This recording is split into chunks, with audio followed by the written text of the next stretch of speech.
Hello everyone, let's go for another battle, shall we?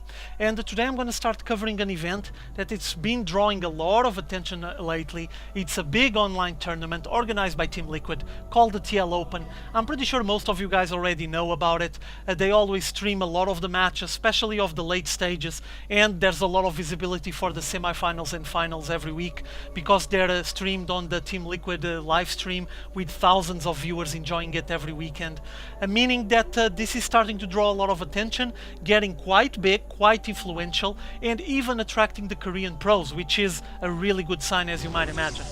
This matchup and others that I was able to pick up are from the early stages of the TL Opens that have been going on weekly, and hopefully it's going to be a nice clash, because I do know that these matchups do not have the same amount of visibility that, for example, the finals and semifinals got.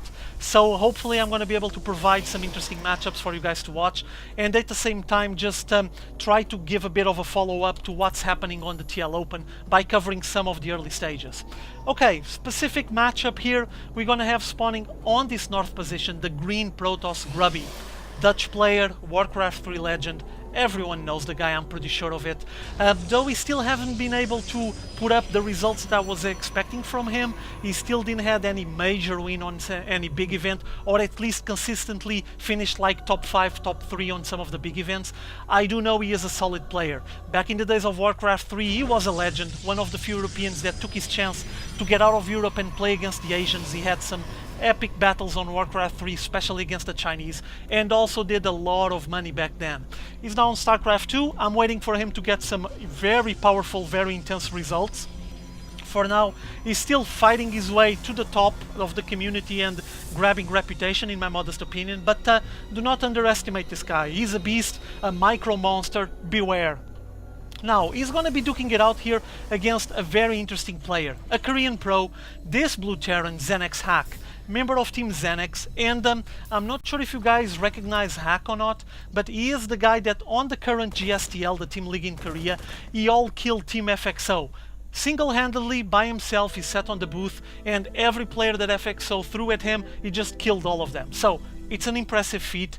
Obviously a sign of quality from the player, and you guys know how hard the tournament scene and the competitive scene is in Korea, so we might be seeing here a very solid, consistent Terran that it's still struggling to get to clinch a nice spot, an interesting position on the GSL, and start gathering some money. For now he's a member of Team ZeNEX, a fairly big team with a lot of players, but they're becoming more and more solid and more menacing, so that all kill, I'm pretty sure it wasn't a fluke, it's a sign of quality from ZeNEXHack.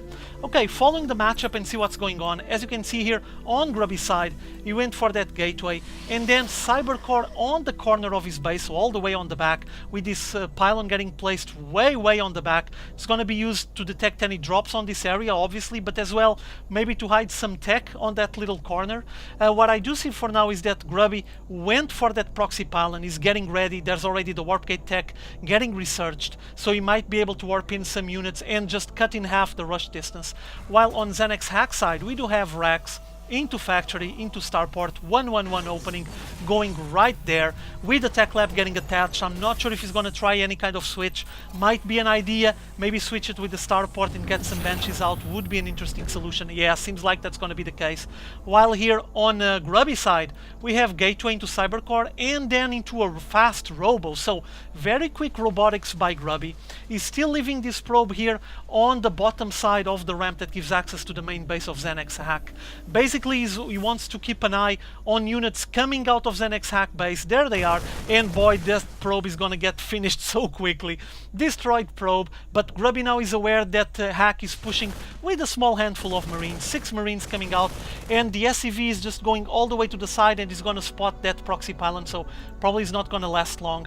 While inside Grubby's base, we do see the second gateway getting landed there. He's trying to chrono boost an observer out, so he wants to take information. Ooh, that SCV is gonna cross. Oh, he crossed path with that stalker, but doesn't seem like that Grubby noticed that, and now he's sending all of his Marines to finish off that pylon and stop any kind of warp in that Grubby had planned. He already has his warp gate tech finished, but this pylon won't be able to survive. With more units trying to defend from Grubby, Grubby. It's gonna be too late. Oh, he's attempting to warp into Stalkers, but oh no! Destroyed Stalkers there. Oh, that hurts. And he lost his pylon. So Grubby now has to escape back into his base, and seems like that Grubby is committed to quite a long and solid macro game. As you can see, he's already expanding, getting that natural expo, though keeping an SCV inside his base. So ZeNEXHack is just taking notes at the moment, and seems like Grubby is trying to defend, just pulling back into his base, getting all of his units gathered, and get a nice strategical position here close to the ramp that will probably provide them a high ground to shoot down to any units moving there. But he doesn't have much of a defense at the moment, and as you can see, Nexus going down almost finished on the natural expo, and you will need some kind of defense. What I do see for now is that that tech switch was done by ZeNEXHack, getting the Banshee rolling with Cloaking Field, meaning that at the moment there's not much for Grubby to do besides watching that Banshee killing all of his units. He needs to call his Observer back up here to help out detecting this Banshee, or else this Banshee is gonna have a feast on this specific matchup. 5 kills already, trying to escape. I do see that there's the Observer trying to come back up and save the day, but the Banshee is retreating, had 5 kills, and I'm pretty sure he's probably trying to save it for a moment where Grubby is going to be distracted or busy doing something else, and might just come in again to make more and more kills, rack up on the kill count. 2 more gateways, so 4 gateway play, Immortals coming out, a second Observer so you can have a defensive one and an offensive one. While here on ZeNEXHack side, whoa, he has a very interesting unit composition. There's a Raven. Raven is quite effective, especially against Protoss units. When your opponent, and I'm not sure if that's going to be the case for Grubby or not, but specifically when your opponent goes quite heavy and quite deep on the Stalker play, those point difference drones are just so awesome. And obviously, also the detection, if there's any DT play, it's also a help. So it's quite of a Swiss Army knife tool for the Terran player, has a lot of effective play styles that can be used with it, and might be a useful tool on the confrontation that apparently ZeNEXHack is preparing to have against Grubby. Inside his base, 3 racks, one of them with reactor, pumping out plenty of Marines, single starport getting more and more Banshees out, and at the same time we do witness Hack just coming out preparing a push, while on Grubby's side seems like he's trying to clear the rocks, try to just clear the path on its way to the third base to grab his third and invest on his economy. But I think he's gonna have to react really quickly, and I don't think he has much of a defense.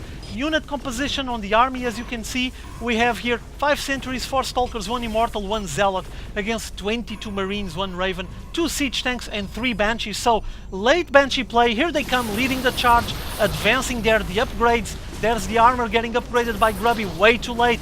All of this massive ball aggression going from ZeNEXHack, trying to destroy and wreak havoc on the natural expo from Grubby. Grubby doesn't have much of a defense. Notice this point defense drone just picking up in the air all the shots from the Stalkers and basically nullifying the effect that Grubby Stalkers might have on any battle without the PDD. So there's the power of the PDD, the point defense drone, right there for all of us to witness, and forcing Grubby to GG out of this match. Very powerful push by Hack, but also keep in mind that Grubby seemed quite committed to his macro play. He was already preparing to go for the third, he didn't have much of an army, and basically was investing on his economy. It was thriving, as you can see, and you had ZeNEXHack just deciding to go for a big solid push. Notice the difference on the harvester count. So basically Hack decided that he was cutting down on his SCV count, on his SCV production, and just mass up a big army, try to make a big one base push, which actually worked on this specific situation.